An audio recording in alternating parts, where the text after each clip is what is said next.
Good afternoon and welcome to the Midday News. Here's what we have in the bulletin. JLP defends party's decision to readmit George Wright as a member. Chaos and disorder at stakeholder meeting to discuss plans for Portmore to become the 15th parish. And later in sports, Cricket West Indies CEO wants modernization of development process in the region. Thank you for joining us. I'm Kerry-Ann Simpson. Here are the details. Disorder and chaos reigned supreme at a stakeholder meeting in Portmore, St. Catherine, as plans advance for Portmore to become the 15th parish. Supporters from both political parties were adamant to voice their concerns at all costs. Kalisha Williams has our first story.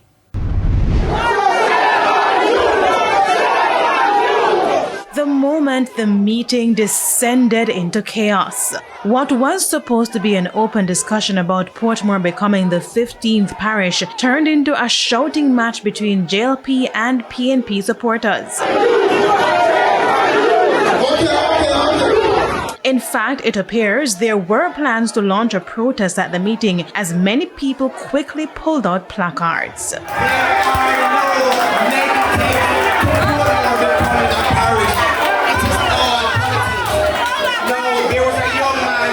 From one angle, it seems like they were directing the shame on you comments to MP for East Central St. Catherine Orlando Terrelong. However, persons decked in green also chimed in, pointing fingers at PNP representatives. And at one point, it almost got physical.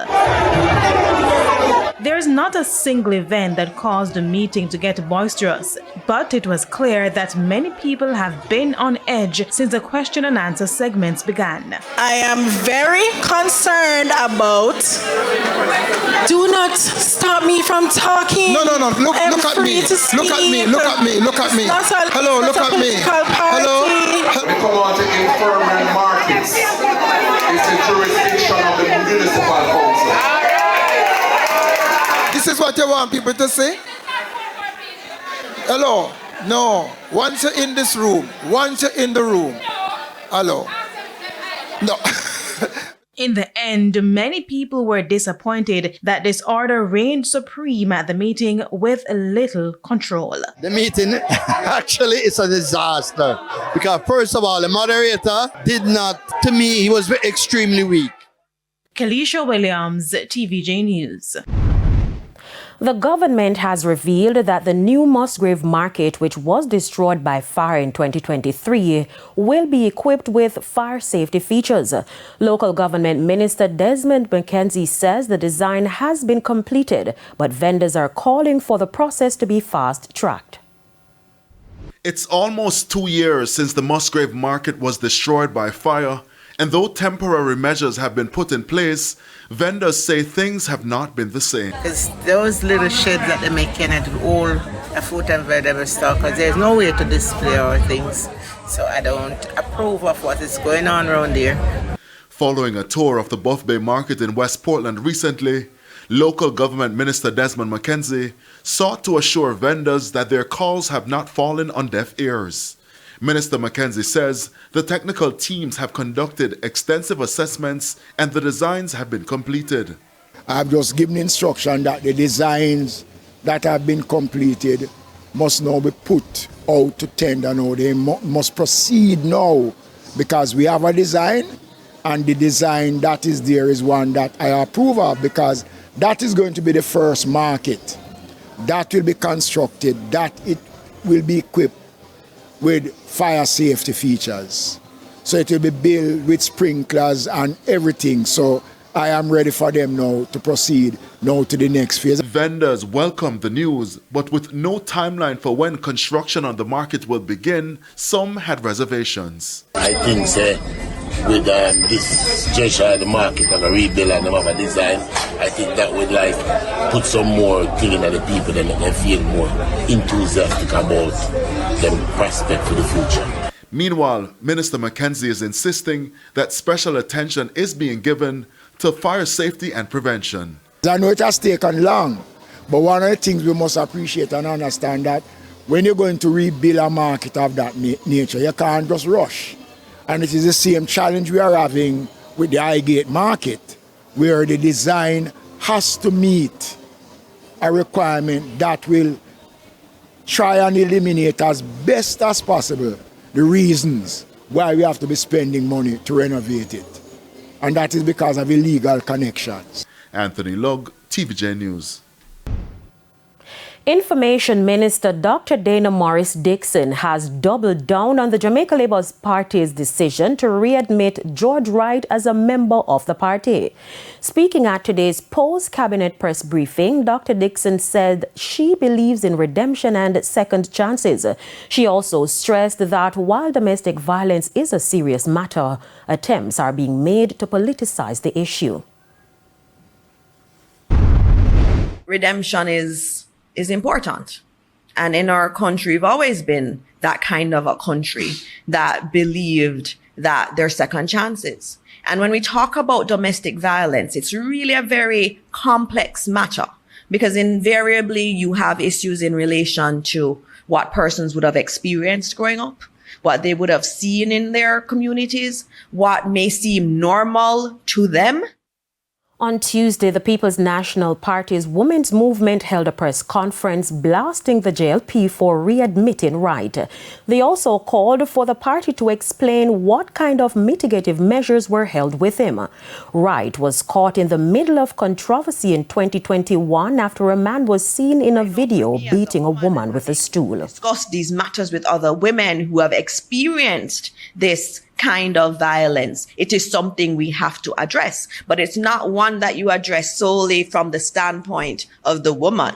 You also have to address it from the standpoint of the males who may be involved, and you have to do the counseling. And in this case, there was counseling.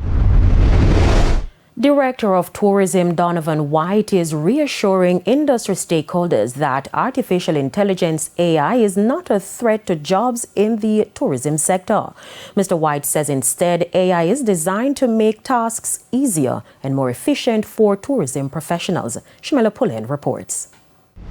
Director of Tourism Donovan Wright highlights the significant contributions artificial intelligence has made to the tourism industry. This is particularly in the relatively new field of audio AI. Mr. Wright, who was speaking at the 3rd Global Tourism Resilience Conference held in Hanover on Tuesday, says they're expecting to bring this to market by this year. He demonstrated how it works. How can I assist you today?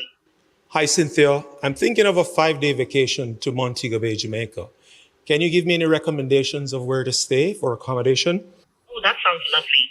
For a 5-day vacation, I recommend checking out the all-inclusive resorts in Montego Bay, like Sandals or Secrets, which offer beautiful beaches and plenty of amenities. How exciting. But Mr. Wright acknowledged that AI is not suitable for all aspects of tourism. The human element of travel is irreplaceable. Only humans can provide insights into particularities like the best time to visit a location for an excursion, who at the hotel mixes the best drinks or offer the best rates through personal contacts. AI, unfortunately, won't pick up those complexities and won't give you those deliberate responses. While the tourism industry continues to evolve and adapt to new technologies, Mr. Wright's comments underscore the importance of finding a balance between technology and human interaction. The careful and widespread adoption of AI in Jamaica and throughout all global tourism markets is important to maintain the growing and competitive edge of our tourism products, not just here in Jamaica, but destinations around the world. AI is not going anywhere, so we must adapt and use it to our advantage, and that's where the creativity comes in. Shimela Pullen, TVJ News. An uphill task.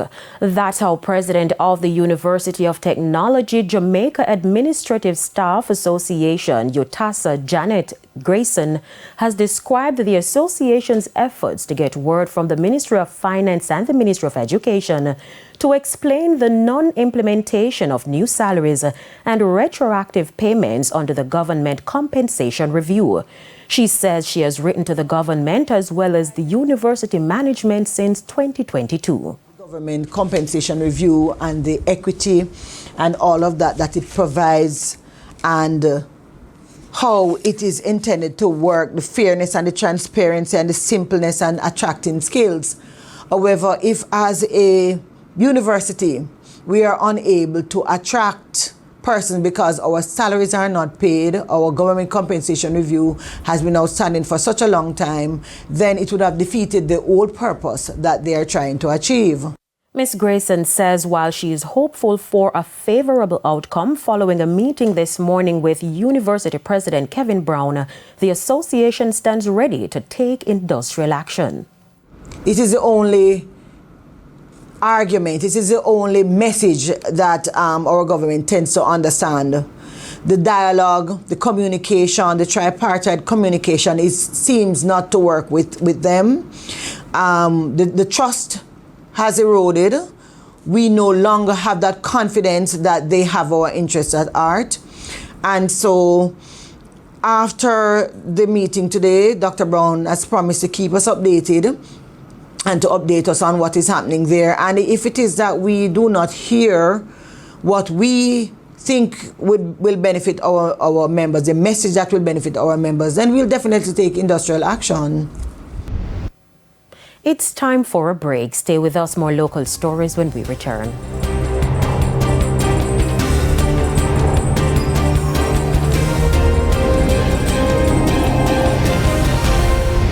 Welcome back. We're continuing the news. It's now time for the Business Minute. Telecommunications giant Digicel has announced plans to make a number of staff positions redundant as part of a wider effort to improve efficiency and maintain competitiveness across its markets. Digicel says its decentralization plan would impact roles at the group level across multiple territories, including the Cayman Islands, El Salvador, Haiti, Jamaica, St. Lucia, Trinidad, and the United States. The company says it has initiated a consultation period with staff regarding the redundancy exercise. Further afield, U.S. President Donald Trump is detailing new tariffs he says are in the works. They could affect vehicles, pharmaceuticals, and computer chips and be around 25%. Trump says he'll formally unveil them as early as April 2nd. The National Association of Home Builders reports its confidence index is at the lowest it's been in 5 months. Other companies say the 10% tariff on Chinese imports is hindering their supply chains. And that's it for the Business Minute. I'm Kelisha Williams. Time now for the top regional and international stories. In the region, Premier David Burt led his ruling Progressive Labour Party, PLP, to victory in the general elections held in Bermuda on Tuesday, even as the main opposition, OBA, increased the number of seats it now holds in the parliament. Burt told supporters early Wednesday that the work continues as he led the PLP to a third election victory under his leadership. On the international scene, Hamas has proposed exchanging all Israeli captives and the Palestinian prisoners in one go during the second phase of the Gaza ceasefire deal with the aim of reaching a permanent truce and a full Israeli pullout. The Palestinian group also confirmed it will release the remaining 6 live captives who were set to be freed in the first phase on Saturday, as Israel's Foreign Minister Gideon Saar says negotiations for the second stage of the deal will happen this week. And Brazil's former president Jair Bolsonaro is among 34 people charged in connection with an alleged coup plot after his successor, Luiz Inácio Lula da Silva, defeated him in the 2022 presidential election. According to documents filed by prosecutors Tuesday, Bolsonaro is accused of having full knowledge of an alleged coup plan to prevent Lula from taking office. Bolsonaro denies wrongdoing and says he is a victim of political persecution. And those were the top regional and international stories. I'm Hal Shane Burke. Thanks, Alshane. And here's a preview of what's coming up in this evening's health report. In this evening's health report, we look at PEP and stress. I think parents can encourage open communication so that their children are free to express their feelings about the exams. And parents should also listen actively and validate their feelings. I also think that parents can promote a balanced approach between studying and taking breaks, conducting physical activities and leisure time. That's the health report in Primetime News at 7. And now for today's healthy living tip. Take deep breaths, try to relax, stay positive and eat healthy. And sports is on the other side of this break. We'll be right back.